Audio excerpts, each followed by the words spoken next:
বলে ভক্ত যারা যারা আসবে আগে সবার পা ধোয়ার দায়িত্ব আমার। যুধিষ্ঠির মহারাজ শোনা মাত্র চমকে উঠেছে, অসম্ভব।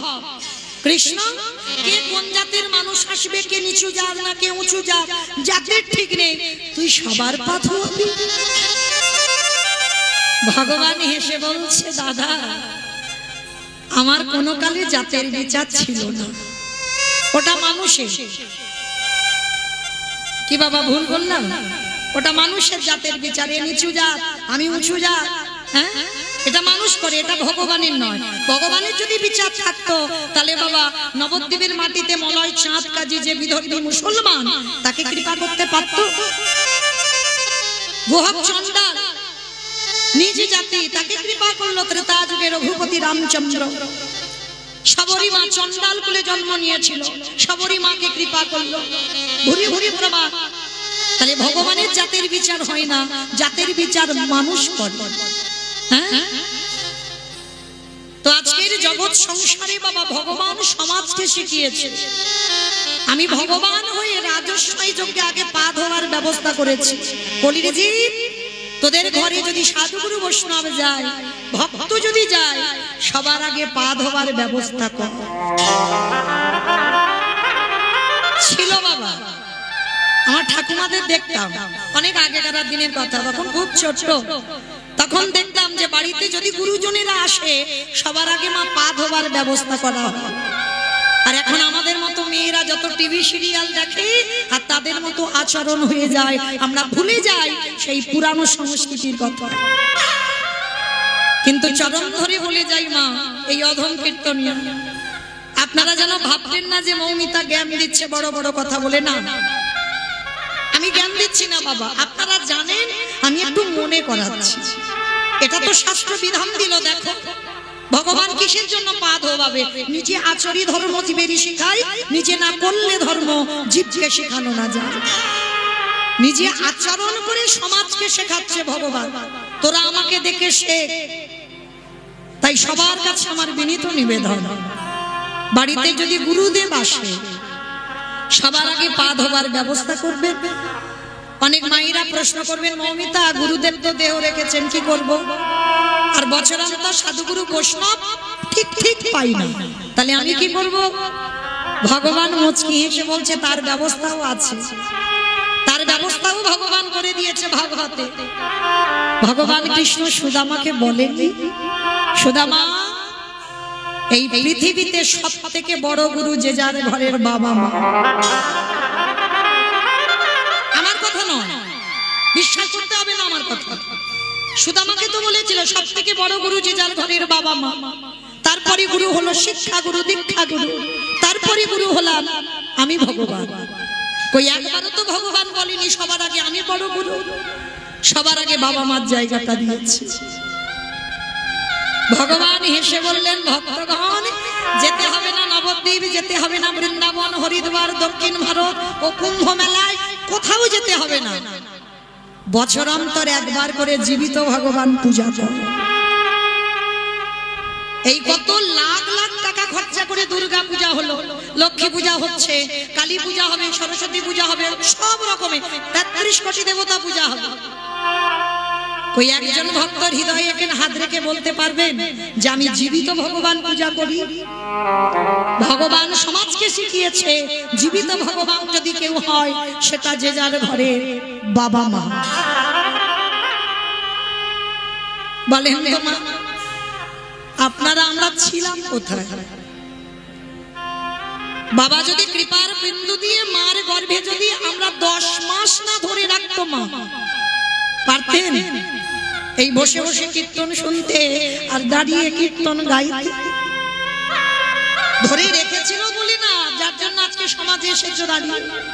তাহলে পৃথিবীতে সবার আগে বড় গুরু বাবা মা। তাই পিতা মাতাকে বছরান্তর একবার আমি চরণ ধরে বলে যাই, কিছু করতে হবে না। এই দুর্গা পূজার মতো লাখ লাখ টাকা খরচা করতে হবে না বাবা। একটু সিংহাসনে বা চেয়ারে বা আসনে বসিয়ে নিজের হাতে বাবা মা চরণ যুগল ধৌত করে, নিজের হাতে গলায় মালা পরিয়ে দিয়ে বৎসরে একবার অনেক যত্ন স্নেহ ভালোবাসা দিয়ে বাবা মার বদনে একটু খাবারটা তুলে দিয়ে। ভগবান বললেন সে যদি আমার কাছে যেতে ভুলে যায়, আমি ভগবান হয়ে প্রতিজ্ঞা করলাম সারা জীবন আমি সেই ভক্তের দরজায় বন্দী হয়ে যাব। নিতাই গৌর প্রেমানন্দে হরি বল হরি বল। তাই তো ভগবান কৃষ্ণ যজ্ঞে পা ধোয়ার কাজ নিয়েছে। শুধু পা ধোয়া নয় বাবা, আরো একটা কাজ করেছে। কি কাজ জানো? যত যত ভক্তরা প্রসাদ পেয়েছিল, আমার কৃষ্ণ দয়াময় প্রসাদের এঁঠো পাতাগুলো নর্দমায় ফেলেছে। আমরা অনেকে এঁঠো ঘাটতে ঘৃণাবোধ করি না, কিন্তু ভগবানের নেই। কারণ ভগবান জানে ভক্তের এঁঠো ঘাটলে তাতে কি পাওয়া যায়। ভগবান শুধু এঁঠো পরিষ্কার করছে না, আরো একটা কাজ করেছিল। ওই ভক্তরা প্রসাদ পেয়ে থালাতে যেগুলো লেগে আছে উচ্ছিষ্ট, সেই উচ্ছিষ্টগুলো নিয়ে কৃষ্ণ আমার সারা গায়ে মাখছে। ও যে ভক্তে নিতাই গৌর প্রেমানন্দে হরি বল হরি বল।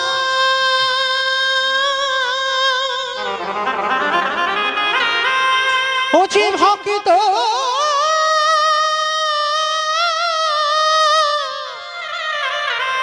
ভক্ত ছাড়া কিছু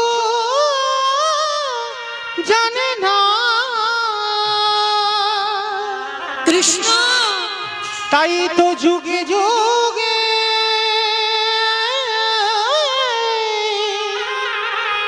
ও যে ভক্তের কাছে ছুটে আসে।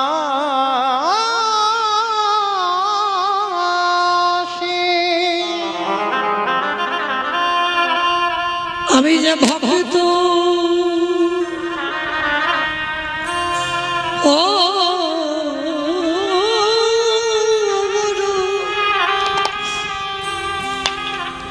ভগবান ভালো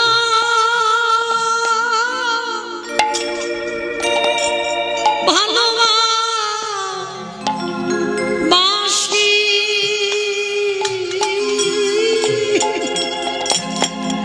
এ যুগে না নিতাই গৌর হরি বল হরি বল।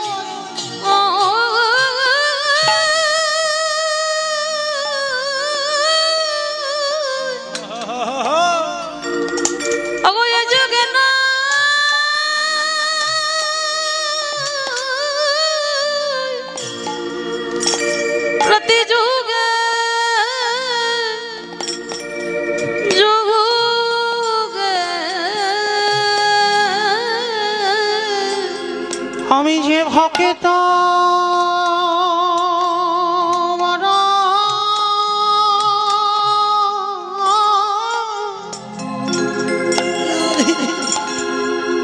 ভালো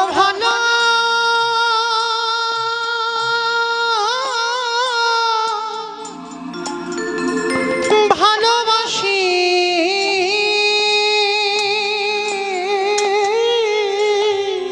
যুধিষ্ঠির আড়াল থেকে দেখে বলল কৃষ্ণ রে, এই জগতে ভক্তদের চরণ ধোবাবি মেনে নেওয়া যায়, ভক্তদের একটু পাতা নর্দমায় ফেলেবি মেনে নেওয়া যায়, কিন্তু কৃষ্ণ রে ওরে ওই ভক্তদের এঠো কেন তুই গায়ে মাগলি, নিতাই কেমন ভক্ত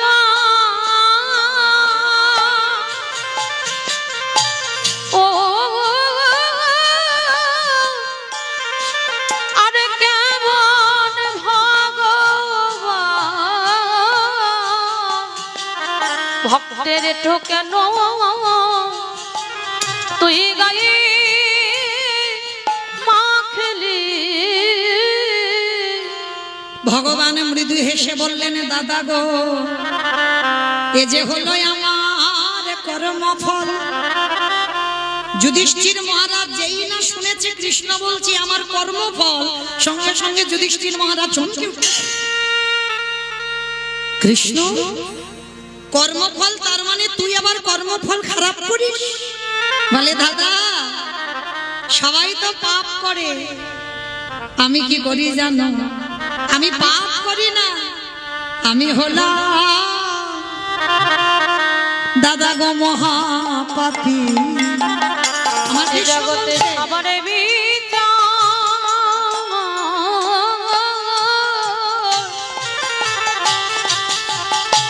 সবার বিচার করি বটে, কিন্তু আমি হলাম দাদা মহাপাপী। ভগবান হেসে বলছে সবাই পাপী আর আমি মহাপাপী। তা যুধিষ্ঠির মহারাজ প্রশ্ন করেছিল, কৃষ্ণ তুই নিজেকে মহাপাপী বলছিস কেন?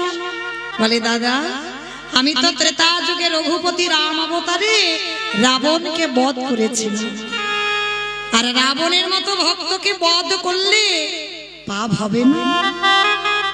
এই জগতে সবাই জানে বাবা বিভীষণ বড় ভক্ত না, বিভীষণের থেকে হাজার গুণে বড় ভক্ত ছিল রাবণ রাজা। লঙ্কার মাটিতে রাবণের মতো বড় ভক্ত আর কেউ ছিল না। যদি বলেন বাবা একটুতে প্রমাণ পেয়ে যাবেন, দেখেন যে রাবণের 10,000 বউ ছিল, তাহলে কি তার ঘর একটা ফাঁকা ছিল না? সীতামাকে নিয়ে রেখেছিল কোথায়? হ্যাঁ, অশোক ঘটিতে অশোক কাননে। কেন অশোক কাননে রাখবে? রাবণের যদি কুমন্তব্য থাকবে, কুমতলব থাকবে, যার 10,000 বউ ছিল তার ঘর কি একটা ফাঁকা ছিল না?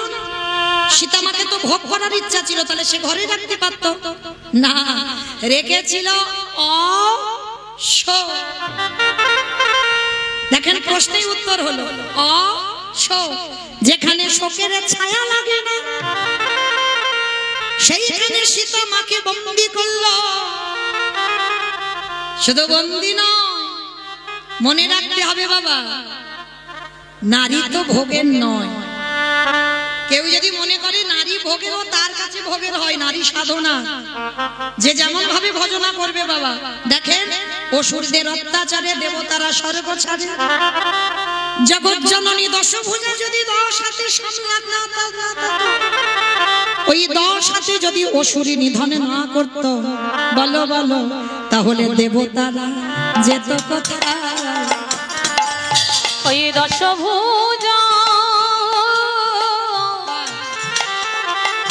ওই দশভুজা যদি না সামলাতো, তবে দেবতারা যেত কোথায়? তাহলে জগৎ জননী মা দেবতাদের তেজ দিয়ে আজকের একটা নারী সৃষ্টি করেছিল, আর সেই নারী অসুর নিধন করে দেবতাদের দেবত্ব ফিরিয়ে দিয়েছিল। দেখেন ওই চণ্ডী ঠাকুরের রামের চরণ ভজন করে পেয়ে গেল গোবিন্দ চরণ। বিল্ল মঙ্গল পতিতা নারী চিন্তামণির চরণ সেবা করে পেয়ে গেল গোবিন্দ চরণ। জয়দেব গোস্বামী মা পদ্মাবতীর চরণ সেবা করে পেয়ে গেল গোবিন্দ চরণ।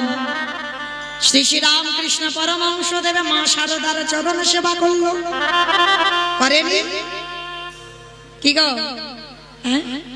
আবার বিবেকানন্দ ভগ্নী নিবেদিতার চরণ ভজন করলো।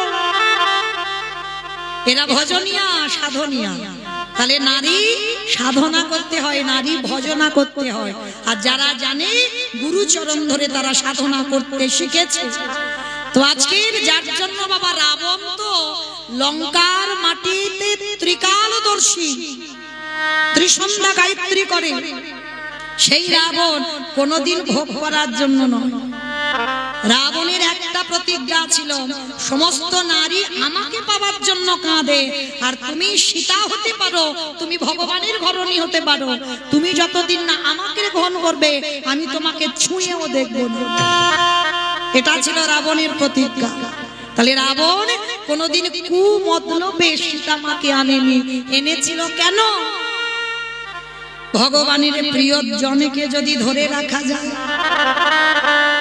আর কি ভগবানের কাছে যেতে লাগে? কি গো, ভগবান ছুটে আসবে না? যেমন সেই যে মা লক্ষ্মীকে চেয়েছিল কে? সেই অভিমন্যু। তপস্যা করেছিল অভিমন্যু ঋষি। কি তপস্যা? না, ভগবানের বউকে আমি আমার বউ করে পেতে চাই। আপনারা জানেন তো রাধার স্বামী আয়ান ঘোষ হয়েছে। বলে ভগবানের বউকে আমি পেতে চাইবো। তো ভগবান বলেছিল অসম্ভব, এটা সম্ভব নয়, আমার ঘরের ঘরণীকে আমি তোমার হাতে দিতে পারি না। বলে ঠিক আছে, দিতে যখন পারো না তাহলে তুমি চলে যাও, দিতে হবে না, আমার তপস্যা ভঙ্গ হবে না। তো অভিমন্যু এমন কঠিন তপস্যা করেছিল, ভগবান বাধ্য হয়েছিল আমার বউ তোমার বউ হবে। কিন্তু আশীর্বাদ দিল, সেই রাধারানী হয়ে এলো। কিন্তু এলে কি হবে, একটা অভিশাপ দিয়ে রাখলো, অভিমন্যু তুমি আমার স্ত্রীকে ঘরণী করে পাবে বটে, তুমি জগতে নপুংসক হয়ে জন্মগ্রহণ। কিন্তু ভগবানের ঘরণী যেতে চাই কোনোদিন স্বামী ছেড়ে, কিন্তু ভগবান কথা দিয়েছে যেতে হবে। কিন্তু আজকের ভগবানের কাছে প্রতিজ্ঞা করেছিল আমি যাব বটে, কিন্তু কথা দাও আমি জগতে গিয়ে আমি যেন অন্ধ হয়ে জন্মাই, আর অন্ধত্ব যেদিন কাটবে তোমার বদন দর্শন করে যেন আমার অন্ধত্ব গেছে। যার জন্য বাবা রাধার যখন জন্ম হয়েছিল পদ্ম পুরাণে বলছে পদ্ম ফুল থেকে জন্ম হয়েছে, আর একটা বলছে বাবা গোবিন্দের বাম অঙ্গ থেকে রাধারানী আহ্লাদিনী শক্তি। কারণ গোবিন্দ একা একা কি সুখ পাওয়া যায় না, তাহলে একটা নারী সৃষ্টি করতে হবে, তাই রাধারানীকে বাম অঙ্গ থেকে সৃষ্টি করেছে। আর পদ্ম পুরাণ বলছে পদ্ম ফুল থেকে রাধারানীর সৃষ্টি হলো। তো সৃষ্টি হয়ে রাধারানী অন্ধ হয়েছিল, যতদিন না গোবিন্দ দর্শন হয়েছে ততদিন অন্ধত্ব ঘটেছে। তাহলে ভগবান পর্যন্ত ভক্তের আশীর্বাদ দিতে বাধ্য হলো আমার বউ তোমার বউ হয়ে যাবে। আচ্ছা বলেন তো বাবা, এই যে আয়ান ঘোষ ভগবানের বউকে নিল, সত্যি কি ভোগ করার জন্য নিয়েছিল? না, তিনি তো নপুংসক, তাহলে কিসের জন্য নিল? জানতো যদি ভগবানের প্রিয় ধনকে ধরে রাখা যায় তাহলে ভগবানের কাছে আমি যাব না, ওই ভগবানকে আমার কাছে ছুটে আসতে হবে। তাই জটিলা কুটিলা আয়ান ঘোষ রাধারানীকে বাদির ঘরে রেখে যত জ্বালা দেয় যন্ত্রণা দেয়, ব্যথা দেয় বেদনা দেয়, কষ্ট দেয় যন্ত্রণা দেয়, আরে রাধারানী যত জ্বলে পুড়ে মরে ওই বাদির ঘরে বসে বসে তারা ঘরে বসে যুগল দর্শন ওই রাধা কৃষ্ণ, ওই রাধা কৃষ্ণ চরণ যুগল ঘরে বসে দর্শন পাবে। আস্তে তাহলে রাবণ রাজার চরিত্র ছিল বাবা ঠিক এরকম। সীতা মাকে ধরেছিল কেন? আমি যাব না রামচন্দ্রের কাছে, রাম আসবে লঙ্কার মাটিতে, এটাই তার প্রতিজ্ঞা। তাহলে সেই রাবণকে মেরে রামচন্দ্রের অপরাধ হবে না মা? হ্যাঁ, এই যে অকাল বোধন পূজা হয়ে গেল, এটা তো রাবণ বধের জন্য রামচন্দ্র করেছিল। হ্যাঁ, নবমী তিথিতে রাবণ বধ হলো, আর সেই রাবণকে মেরে মাথা থেকে পা পর্যন্ত পাপী হলো। আর সেই পাপ ধুচ্ছে কবে? কৃষ্ণ অবতারে যুধিষ্ঠিরের রাজস্বয় যজ্ঞে। কি মা, যেখানে ছিলাম আবার সেখানে এলাম তো। এই পা ধোয়ার দায়িত্বটা কেন নিয়েছে? রাবণকে মেরে যে রাম পাপ করেছিল কৃষ্ণ অবতারে ধৌত করছে। এইবার আমার ভগবান দরজায় দাঁড়িয়েছে, অগ্নিদেব, পবনদেব, বরুণদেব, ইন্দ্র, ইন্দ্রাণী, ব্রহ্মা, সাবিত্রী, শিব, দুর্গা সব পরপর লাইনে আছে। আর কৃষ্ণ একে একে ডাকে, পা ধোয়ায় আর যজ্ঞের ভিতরে ঢোকে। এমন সময় জগৎ জননী মা দুর্গা বাবা ভোলানাথকে ডাকছে, প্রাণনাথ, ও প্রাণনাথ, এদিকে এসো, এদিকে এসো। আমায় ডাকছিলে? হ্যাঁ তোমারে ডেকেছি, এদিকে এসো। বলো কি বলছো? চলো কৃষ্ণ পা দুটো ধোয়াবে, চলো এবার আমাদের পালা, আমরা পা দুটো ধুইয়ে নিই। বাবা পরম বৈষ্ণব তো হেসে বলছে, পার্বতী তোমার মাথা ঠিক আছে তো? কৃষ্ণ পা ধোয়াবে আর আমাদের পা দুটো বাড়িয়ে দেব? শোনো, তোমার যদি ইচ্ছে করে তো তুমি লাইনে দাঁড়াও, আমার পা তো আমার কৃষ্ণ ধোয়াতে পারবে না। মা দুর্গাকে লাইনে রেখে বাবা প্যান্ডেলের বাইরে চলে গেছে, মানে রাজস্বয় যজ্ঞের যে প্যান্ডেল, এ প্যান্ডেল নয়, তা প্যান্ডেলের বাইরে চলে গেছে। আর বাইরে গিয়ে মনে মনে ভাবছে কৃষ্ণের চোখে ধুলো দিয়ে যজ্ঞে যাব। আচ্ছা বাবা আপনারা বলেন সম্ভব? আমার চোখে ধুলো দেওয়া সম্ভব? এই যে আমি দাঁড়িয়ে আছি, আপনারা এই যে কত কত ভক্তরা বসে আছে, আমার চোখে ধুলো দেওয়া যায়? কে কীর্তন শুনছে, কে শুনছে না, কে গল্প করছে, কে পাকার বাতাস খাচ্ছে, আবার কে বসে বসে আমি দেখতে পাচ্ছি না। কিন্তু যে ছেলেটা মন্দিরে বাঁশিটা বাজাচ্ছে, কি গো, খাতা কলমে হিসাব হয়ে যাবে কে কি করলো হরিবাসরে বসে, আমাকে কিছু করতে হবে না। এইবার ভগবান কি করেছে, হেঁট হয়ে পা ধোয়াচ্ছে, আর বাবা প্যান্ডেলের বাইরে গিয়ে মনে মনে ভাবছে কৃষ্ণের চোখে ধুলো দিয়ে যজ্ঞে যাবে। সম্ভব? তার চোখ তো ঘুরে ঘুরে বেড়াচ্ছে চারদিকে। যেমন বাবা সেই যে দেবরাজ ইন্দ্র গুরু পত্নী হরণ করেছিল, অহল্যা সতীত্ব নাশ করেছিল না, আর নাশ করতে গুরুদেব গৌতম মুনি অভিশাপ দিয়েছিল তোর সর্বাঙ্গে হবে ভোগ চিহ্ন, আর সেটাই আশীর্বাদে কান্নাকাটি করার পর আশীর্বাদে হলো সহস্র চোখ, মানে হাজার চোখ। ইন্দ্রের শরীরে হাজার চোখ, কিন্তু তার থেকেও আমার ভগবানের শরীরে আরো চোখ বেশি। তা আড়ালে গিয়ে ভোলানাথ কি করেছে বাবা, কৃষ্ণের চোখে ধুলো দেবে, কি করে দেবে, আড়ালে গিয়ে আমার বাবা ভোলানাথ দুম করে একটা কুকুর হয়ে, আর কুকুর হয়ে মনে মনে ভাবছে কৃষ্ণের ওই পায়ের তলার ভিতর থেকে গলে চলে যাবে। আর মায়েরা, আমরা যারা ভগবানের কাছে মানত করি না, মূর্খ বলে মানত করি। যারা জ্ঞানী ভক্ত তারা মানত করে না, কারণ তোমার যে মনের কি ব্যথা বেদনা, তিনি যদি অন্তর্যামী হয়, তিনি জানে না তোমার মনের কথা। তোমার কি ঢেড়ি পিটিয়ে বলতে হবে ঠাকুর আমার ছেলেটা যেন পাস করে, ঠাকুর আমার স্বামী যেন ভালো হয়, ঠাকুর আমার বউ যেন ফিরে আসে, বলতে হয়? তোমার মনের কথা তোমার ভগবান সব জানতে পারে।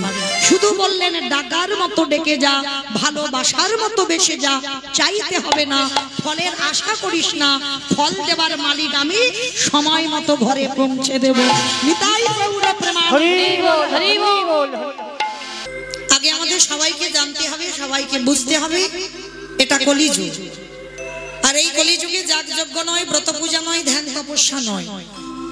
চৈতন্য মহাপ্রভু বললেন কোন ভক্ত যদি পূজা অর্চনা না করে তাতে অসুবিধা হবে না, কেউ যদি যজ্ঞ অনুষ্ঠান না করে তাতেও অসুবিধা হবে না, কেউ যদি বাবা বার ব্রত না করে তাতেও অসুবিধা হবে না।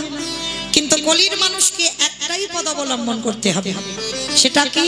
আমার কথা নয়, গ্রন্থ বললেন হরিরি নাম হরিরি নাম হরিরি নামই বকে বল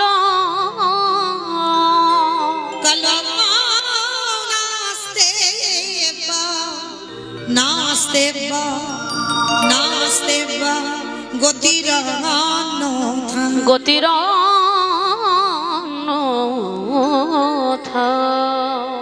কলির মানুষের হরিনাম ছাড়া কোনো গতি নাই, কোনো গতি নাই, কোনো গতি নাই।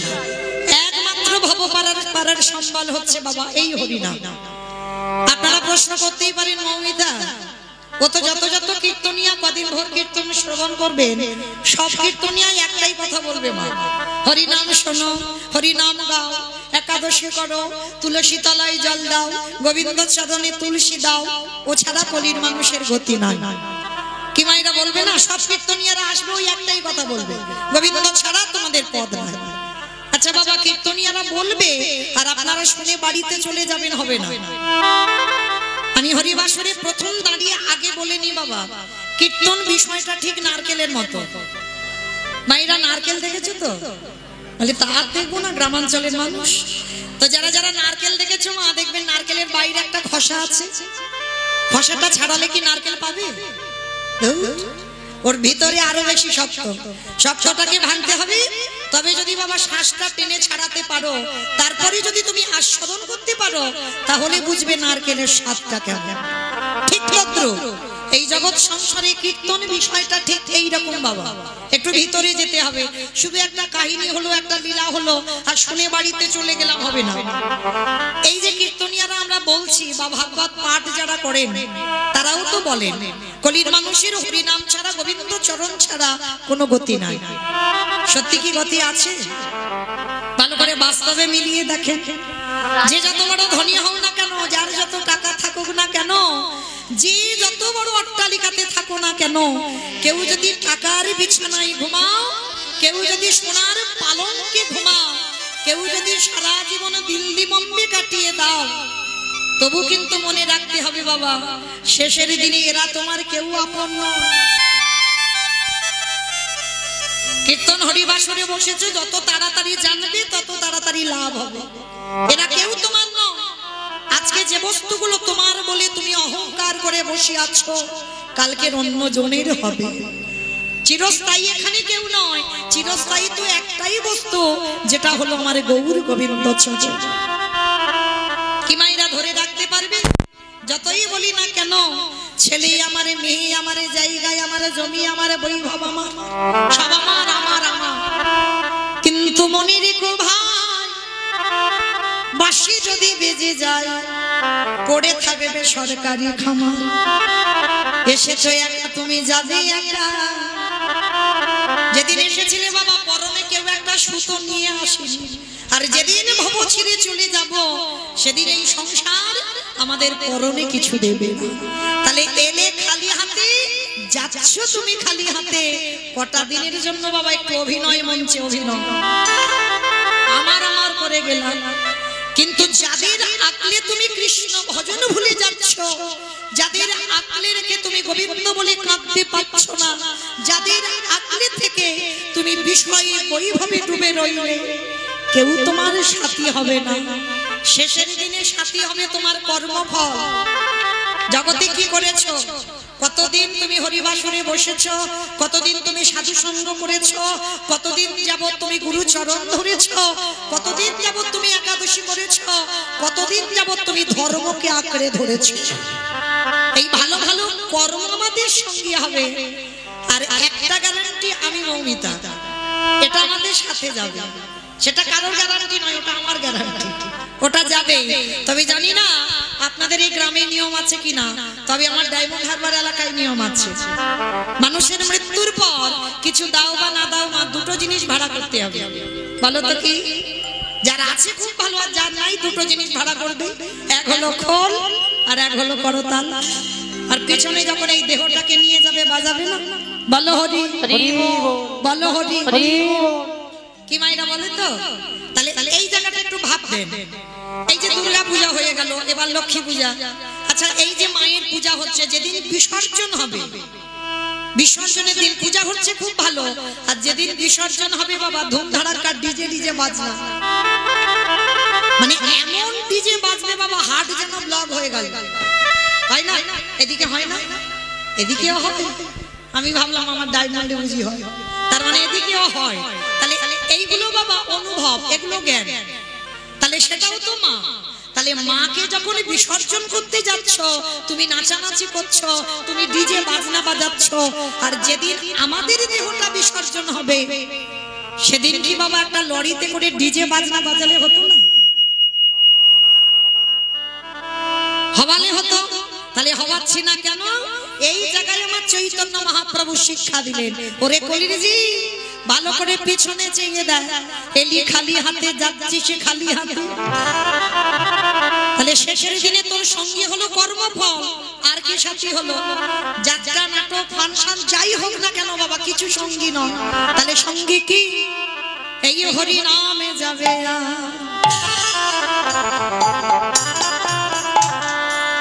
আমাদের পচা দেহ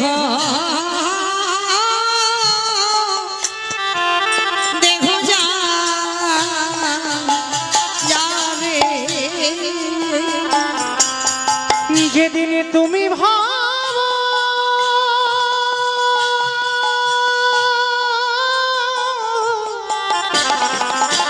কেউ কারণ নয় মা, কেউ কারণ নয়। যেদিন তুমি ভাবো ওই ভব পারে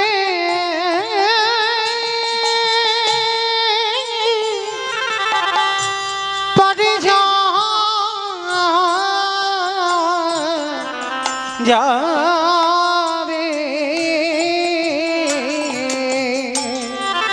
সেই দিন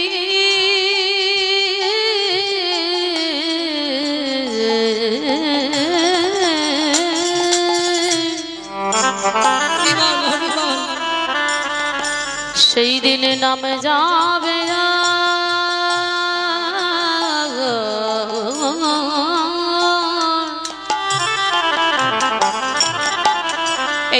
পচা দেহ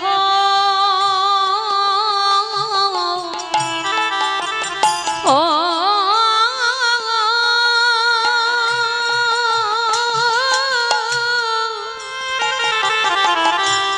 দেহ যাবে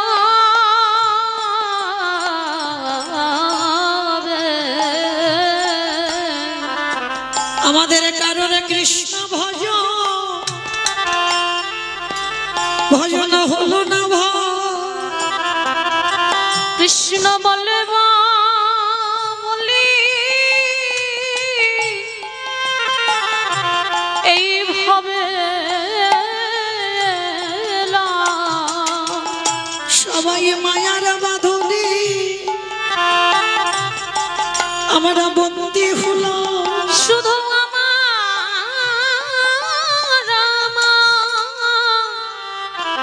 করে মরলাম হে দয়াময় আমার মতো পাপী আরে কেউ না বলে উদ্ধার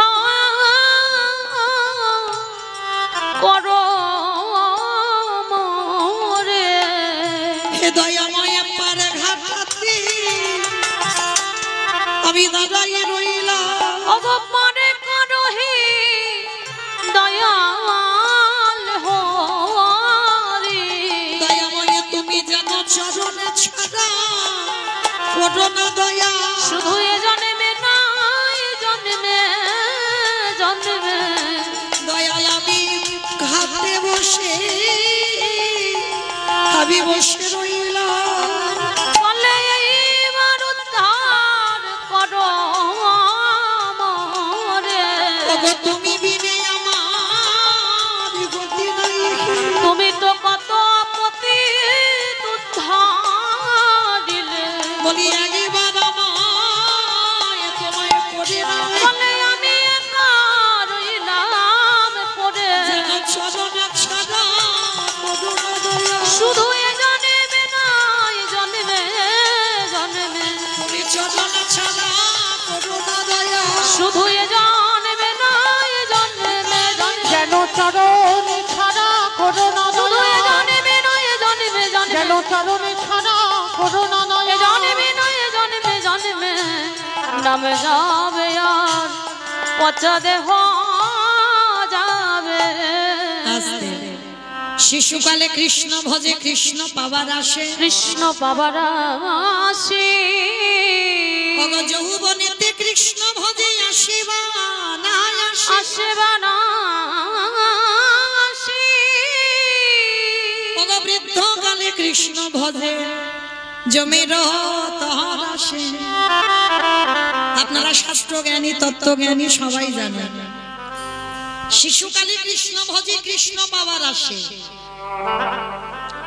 শিশুকালে ভজন হয় না বাবা এই জায়গাটা না খুব মন দিয়ে শুনবেন শিশুকালে ভজন হয় না আবার একদিকে বলছে কুড়ি ফুলেও ভজন হয় না কি বাবা কুড়ি ফুল সেবায় লাগে আমার মায়েরা বলে ছোটবেলায় দেখতাম যখন গাছ থেকে কুড়ি ফুল তুলে আনতাম মা ঠাকুমারা কত বকাবকি করতো এই কুড়ি ফুল তুলে রেখে সেই ফুল যদি ফোটে ওটা গোবিন্দ সেবায় লাগে না কারণ তুমি গাছ থেকে কুড়ি ছিঁড়ে নিয়েছো সে পুষ্পটিতে হওয়ার আগে তুমি তুলে নিয়েছো সেটা গোবিন্দ সেবায় লাগে না আর কুড়ি ফুল সম বাল্যকাল কারণ বাবা আমরা তো ধ্রুবের মা হতে পারিনি আর প্রহ্লাদের মা হতে পারিনি যে সেই ধ্রুব মহারাজ প্রহ্লাদ মহারাজ সেই 5 বছরের কৃপা পেয়েছিল আর কলিযুগে আমাদের ছেলে মেয়েরা 5 বছরের কৃপা পাবে হবে না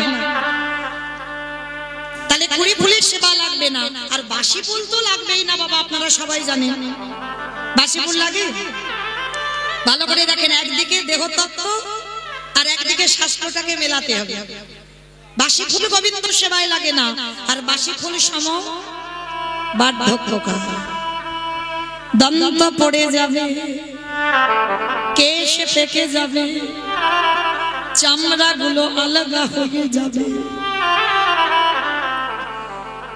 ভালো করে কৃষ্ণ বলে বদন ভরে ডাকতে পারবে না স্নান করে ঠাকুরের ঘরে গেলে শরীর অলস হয়ে যাবে।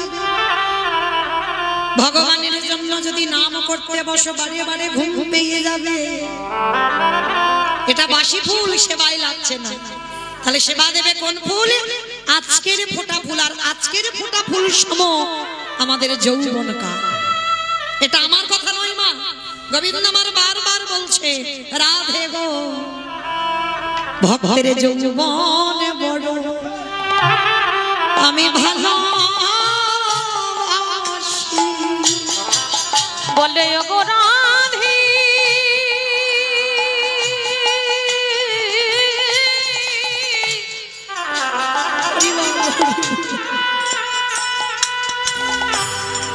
ও গো রাধে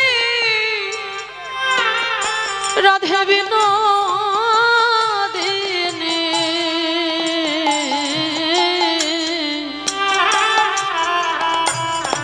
আমি যৌবন বড়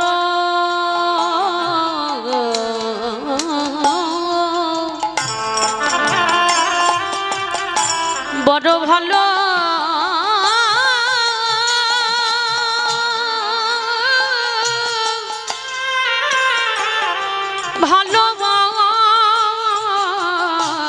ভালোবাসি। আস্তে বাবা, যৌবন বলতে কি বোঝালো? যখন আমাদের দুটো হাত গোবিন্দ সেবার কাজে ঠিক ঠিক লাগবে, যখন তোমার দুটো চরণ গোবিন্দ স্থানে যেতে পারবে, যখন তোমার এই জিহ্বা পরিষ্কার কৃষ্ণ নাম উচ্চারণ হবে, যেদিন তুমি কর্ণমূলে কৃষ্ণ নাম শুনতে পাবে, যেদিন তুমি নয়ন ভরে গোবিন্দ রূপ দেখতে পাবে, যেদিন তোমার 10 ইন্দ্রিয় সতেজ, সেই সময়টাকে বলছে যৌবনকাল। কারণ যখন শরীরে বল ক্ষমতা থাকে মা, তখন যে গোবিন্দ সেবা করে যত তৃপ্তি পাওয়া যায় আর কোনো কালে কোনো সময়ে পাওয়া যায় না। যার জন্য বাবা এখানে যারা রাধারানী সেই যে মাথুরী লীলা শুনেছেন, এগুলো বাবা বৈষ্ণব পাদা বলি, সেই মাথুরী লীলায় গোবিন্দ আমার বৃন্দাবন ছেড়ে মথুরায় চলে গেল। আর যখন চলে গিয়েছিল রাধারানী 100 বছর কেঁদেছিল বাবা। আর 100 বছর কেঁদে ললিতা, বিশাখা, ইন্দুরেখা, চম্পকলতিকা, রঙ্গদেবী, তুঙ্গবিদ্যা, সুদেবী, অষ্টসখী সবাইকে ডেকে বলেছিল, সজনী রে আমার বধূ যে ব্রজ ছেড়ে মথুরায় চলে গেল, যেদিন আমারে গোবিন্দ কোনদিন যদি আমার সৌভাগ্যে যদি আবার বধূ আমারে ব্রজে আসে, সেই দিনে যদি আমার দেহে যৌবন খানা চলে যায়, বলে বল সজনী রে আমি কি দিয়ে গোবিন্দে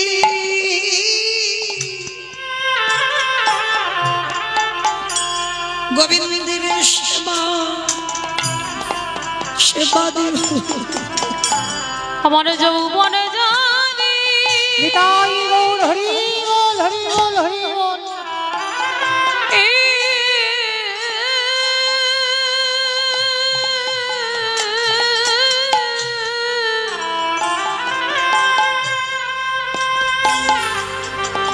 আমার যৌবনে যদি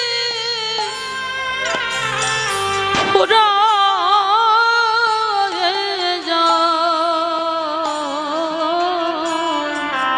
ওরে ললিতা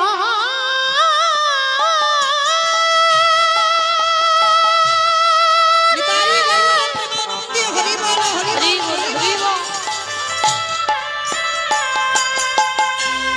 ওরে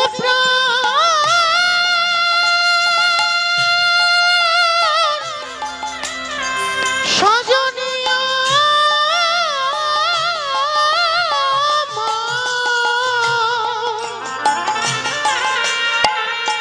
যেদিন আমার বধূ এই ব্রজে ফিরে আসবে, সেদিনে কি দিনে আমার বধূর সেবা আমার প্রাণবধূর সেবা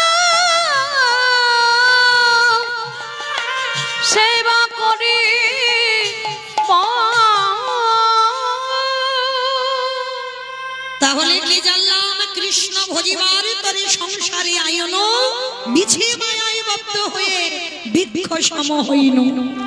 তাহলে চলেন সকাল সকালে নেমে পড়েন।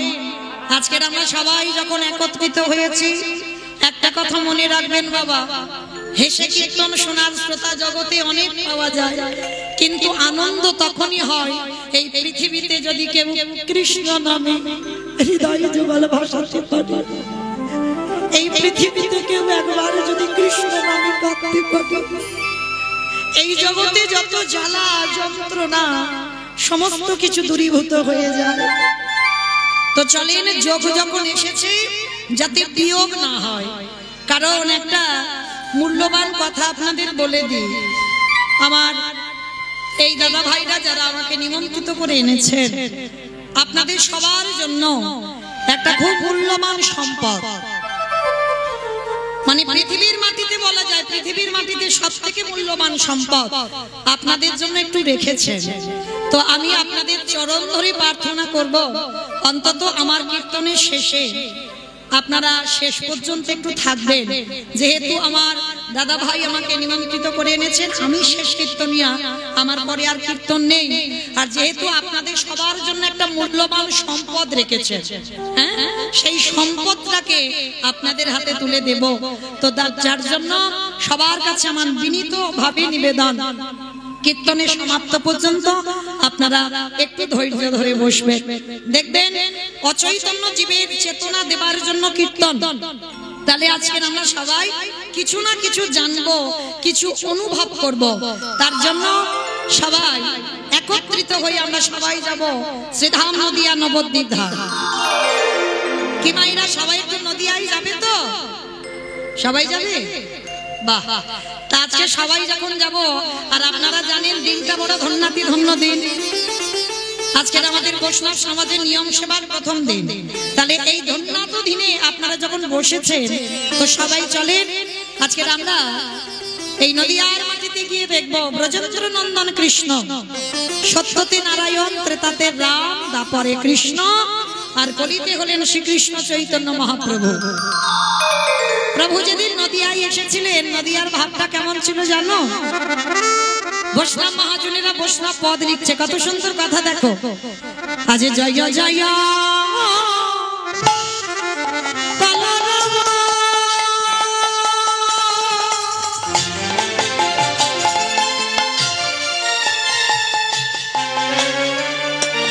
ওই নদিয়া না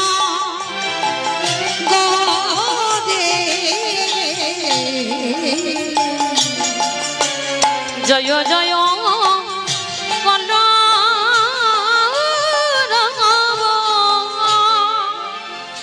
আচ্ছা মাইরা একটা কথা জিজ্ঞেস করি, কলরব মানে কি গো মা? মারামারি মারামারি। কলরব মানে মারামারি? দূর, কলরব মানে হ্যাঁ হইচই, বেশ, চিৎকার চেঁচামেচি গন্ডগোল। তো মহাপ্রভু যেদিন নদিয়ায় এলেন সেদিন নাকি একটা গন্ডগোল হচ্ছিল। কই মা, এখানে তো হচ্ছে না সে গন্ডগোল। যেখানে হয় হরিনাম সেটাই নবদ্বীপ ধাম।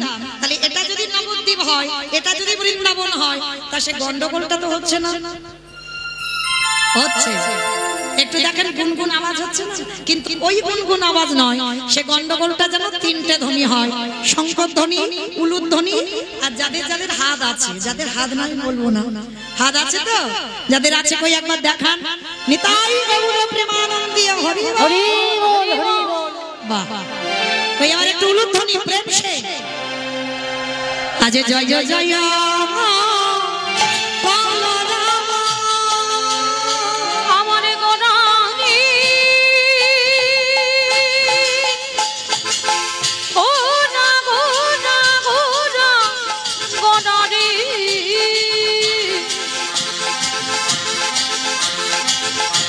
গোড়া গোড়া গোড়া গোড়া রে গোড়া,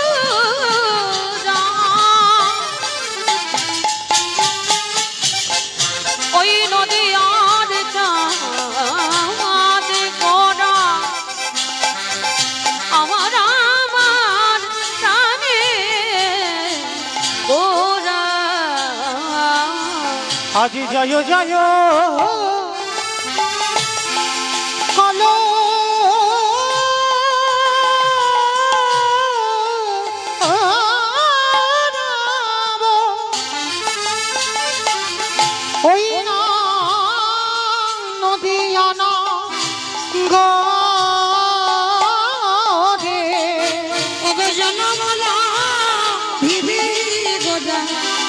সচির উদরে ওই না জন আমল ভিবে গোরা সচির উদরে ওই না জনমল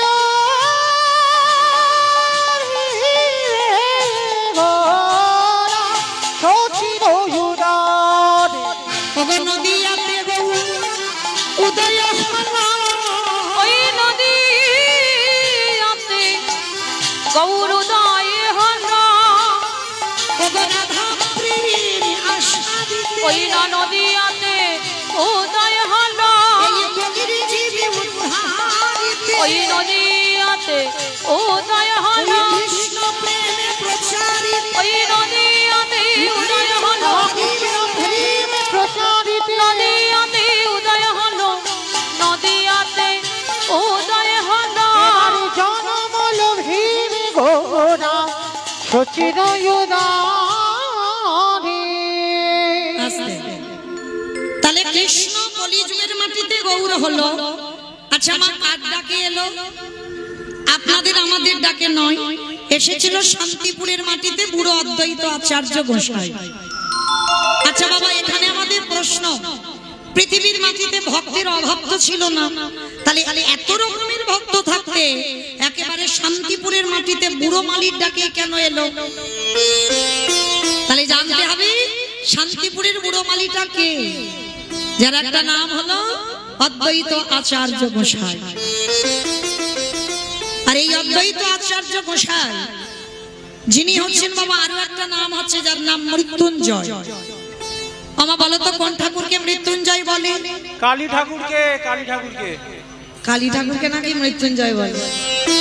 শিব ঠাকুর, শিব ঠাকুরের একটা নাম হচ্ছে মৃত্যুঞ্জয়। কেন না, সত্য ত্রেতা দাপর এই তিন যুগে আমার বাবার রূপ পরিবর্তন হয়, আর কলিযুগের মাটিতে রূপ পরিবর্তন করে নাভা দেবীর গর্ভে জন্ম নিয়েছিল কমলাক্ষ।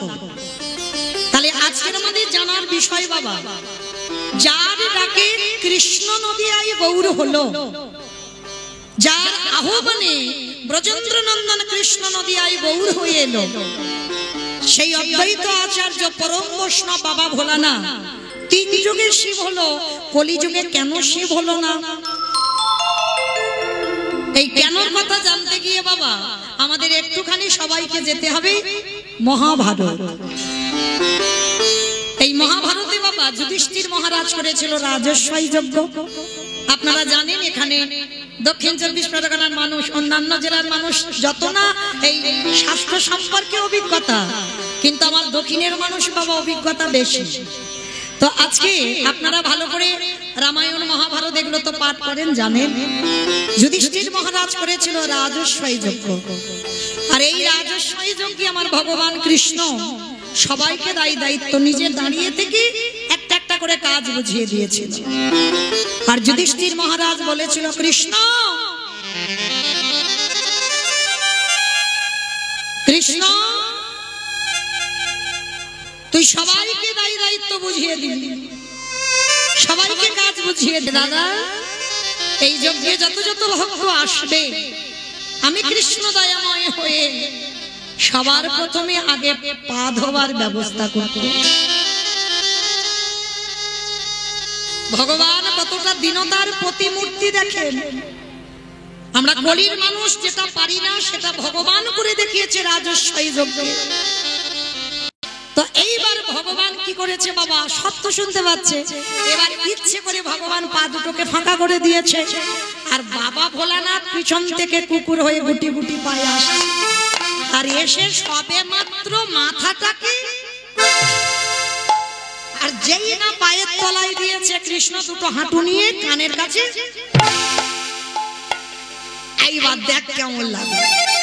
আর যেই না কুকুরের কানের কাছে দিয়েছে, কুকুর কি করবে? কেউ কেউ করবে না, বারবার বলছে কৃষ্ণ ছেড়ে দে, কৃষ্ণ ছেড়ে দে, কৃষ্ণ ছেড়ে দে। বলে ছাড়বো বলে ধরি না। হে বৈষ্ণব গোসাই, ও হে বৈষ্ণব গোসাই, তোমার মতো বৈষ্ণবের দুটো চরণ ধোয়ালে বোধহয় কম হতো, তাই তো কৃপা করে করুণা করে আমার জন্য আরো এক্সট্রা দুটো জুড়ে দিয়েছো। আমা বুঝেছো? শিব ঠাকুরের কটা পা? দুটো। আর কুকুরের পাঁচটা পা, চারটে পা।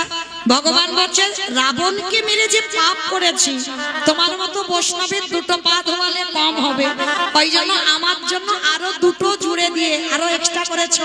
এবারে দাও দাও ছোটো তুমি বানাই বলে হে আমার বৈষ্ণব গোসাই দাও দাও চরণ বাড়াই দাও। বলি এই চরণ ভিদে ধরি না, বলে দাও দাও চরণ বাড়াই দাও। বলি তুমি চরণ ছাড়া আমি আর তো চরণ ছাড়ব না গো। বলি এই চরণ ভিদে ধরি না, আমি আর তো চরণ ছাড়ব না গো।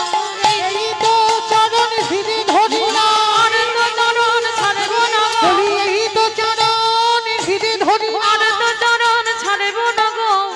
দাও দাও চরণ বাড়াই দাও। আস্তে মোটা দড়ি নিয়ে কুকুরটাকে কৃষ্ণ বেঁধেছে রাজস্বয় যজ্ঞে। আর বাঁধলে কি হবে বাবা, চারটে পা শুধু ছটফট করছে। ভগবান বলে এবার পায়ের ব্যবস্থা করতে হবে। মোটা দড়ি নিয়ে কুকুরের চারটে পা এক জায়গা বেঁধে দিয়েছে। আর যেই পা বেঁধে দিল বাবা আর কিছু করতে পারবে, শুধু ধুলায় গড়া গড়ি যায় আর কৃষ্ণ কৃষ্ণ বলে কাঁদে। আমি ভুল করেছি, কান মুলছি, নাক মুলছি, ছেড়ে দিচ্ছি। যারে ধরি তারে ছাড়ি না, যারে ছাড়িয়ে জীবনে ধরি না। তা ধরেছি যখন ছাড়বো বলে নাকি, দেখো কি করি। এইবার ভগবান সবার পা ধোয়াচ্ছে বাবা ঘটিতে করে জল দিয়ে। আর বৈষ্ণবের বেলা কি করেছে জানো, খালে বিলে নদী নালারা জলে নয়। অপরাধ নিও না মা, একটা কথা আমি বলে যাই, সব জায়গায় অপরাধ করে ফেলো, কিন্তু একটা জায়গা নয়।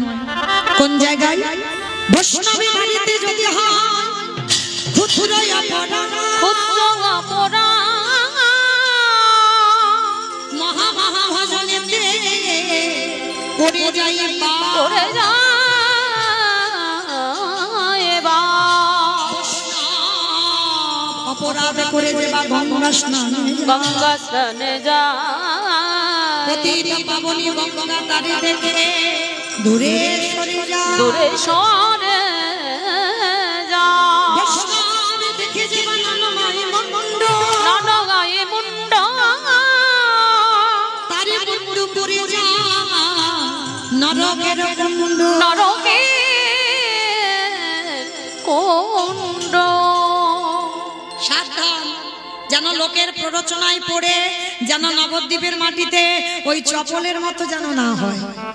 অনেক মানুষ আছে বাবা লোকের প্ররোচনায় পড়েও অন্যায় করে ফেলে, নিজের ইচ্ছাতে নয়, সঙ্গ দোষে হয়। তো এটাও যেন না হয়ে যায়। তো আজকে ভগবানের যেই না ওই কুকুর রূপী ভোলানাথের চরম চারটে বুকে নিয়ে চোখের জল দিয়ে ধোয়ালো, সেই সময় ভোলানাথ প্রতিজ্ঞা করলো, ওরে কৃষ্ণ রে, এই রাজস্বই যজ্ঞে তোর চোখের জলে যখন কুকুরের চরণে পড়িল, এই কুকুর হয়ে প্রতিজ্ঞা করিলাম, আগত কলি যুগে আমি কোনদিন আর শিব হব না। কি গো মায়েরা, প্রশ্ন যেটা করেছিলাম একটু উত্তর খুঁজতে গিয়ে দেরি হলো। আমি কি করে বলেছিলাম, সত্যতে শিব, ত্রেতাতে শিব, দ্বাপরে শিব, কলিতে শিব নয়। এই নয় কেন, এটার জন্য একটু রামায়ণ মহাভারতে গেলাম। আমার বুঝতে পেরেছো? এই রাজস্বই যজ্ঞে ভোলানাথ রূপী কুকুর প্রতিজ্ঞা করলো, কৃষ্ণ আগত কলিযুগে আমি আর শিব নয়, হব অদ্বৈত আচার্য। তুই আমার কৃষ্ণ নয়, তুই হবি নদী আর নিমাই ইচ্ছা। আমি 12 বৎসর তুলসী ভাসাবো, তোরে থেকে 52 বছরের বড় হব। যেদিন শান্তিপুর থেকে নদিয়ায় যাব, আমি তোকে বৈকুণ্ঠ থেকে নদিয়ায় নামাবো। যেদিন তুই আর আমি প্রথম সাক্ষাৎ হবে, এই যে রাজস্বই যজ্ঞে তোর চোখের জল আমার চরণে পড়ে আমাকে ঋণী করে দিলি, এই ঋণ কলিযুগে শোধ করব। আমি অদ্বৈত, তুই গৌর হবি। যেদিন প্রথম সাক্ষাৎ হবে, ওরে এমনি করে চাচা আমি ভবাইব। যেদিন নদী আমি নেমাই হবি,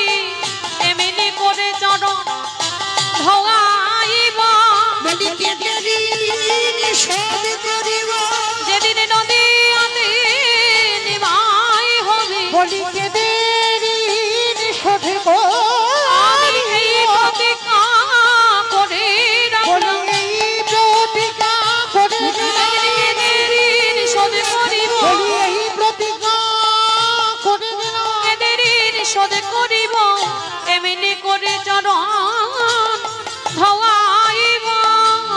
আস্তে তাহলে মাইরা পরিষ্কার বোঝা গেল। চলো তাহলে অদ্বৈত আচার্যের ডাকে নিমাই এলো আর এসে কি করছে? কেহ বলে পুরাবেতে রাবণ অবধিরা। কেহ বলে পুরাবেতে।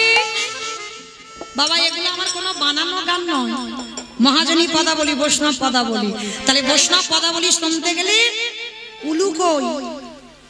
উলু মাঠে মাঠে। কেহ বলে পুরাবেতে রাবণ অবধিরা। কেহ বলে পুরাবেতে আমার গোড়াই গোড়া গোড়া গোড়া গোড়া রে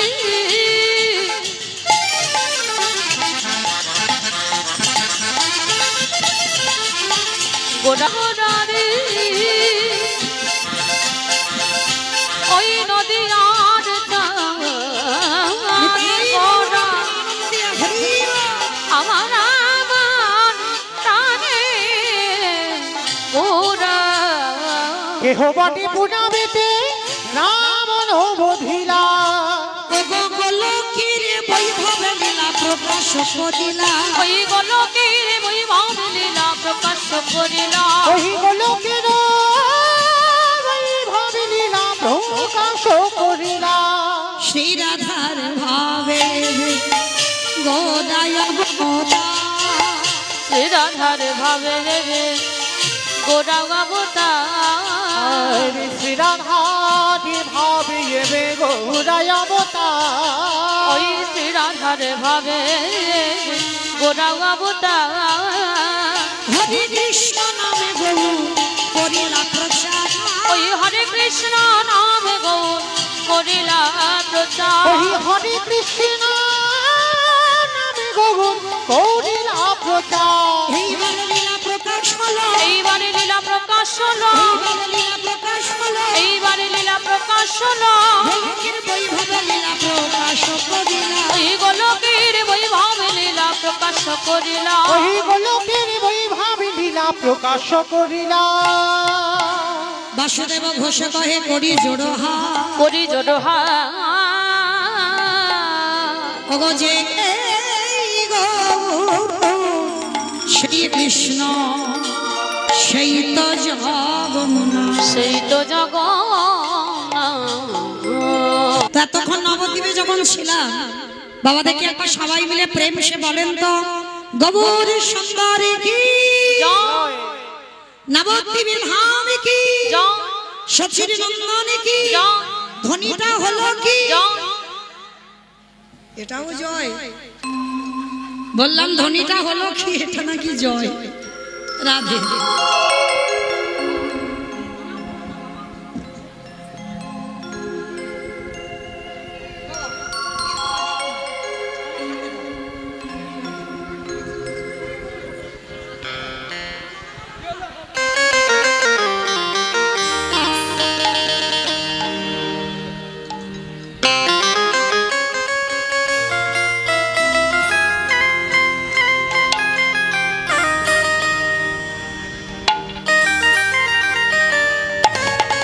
রাধে। তো চলো মাইরা এত জোরে জয় দাও, কত দূর শোনা যাবে? বারাসাত। বারাসাত যাবে? যাবে যাবে। এই যে মনে স্পিড আছে, বিশ্বাস, এইটা রাখতে হবে। যাবে কারণ আজকে সবাই দেখে হাত দুটো আমার নিতাই চাঁদ গৌর চাঁদের মতো তোলো তো দেখে একবার। যাদের আছে তোলো, যাদের নাই বলবো না। এদিকে আমার দাদা ভাইরা যারা আছো চরণ ধরে বাবা একবার আত্মনিবেদন। নববিধা ভক্তির মধ্যে এটা আমার জন্য নয়, নববিধা ভক্তিতে শেষে বললেন আত্মনিবেদন। সবাই আমার পিছনে ধসে যাচ্ছে কেন? ধসার একটা ভালো নয়, তোলো সবাই একসঙ্গে বলো গৌর সুন্দর কি